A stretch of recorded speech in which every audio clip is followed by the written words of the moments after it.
Papakatay tayo ng manok guys. Magtitinula tayo.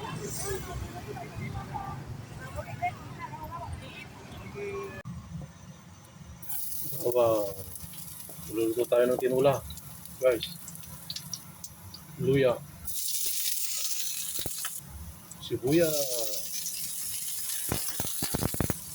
native na manok, patis.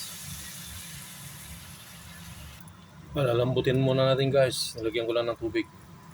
Ayan guys, malambot na tong manok natin. Ilagyan na natin yung dahon ng malunggay.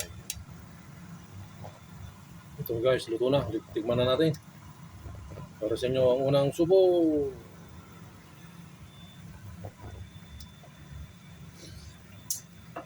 Init. Init. Yummy yummy. Pwedeng pampulutan, pwedeng pangulam. Champion. Kain na guys.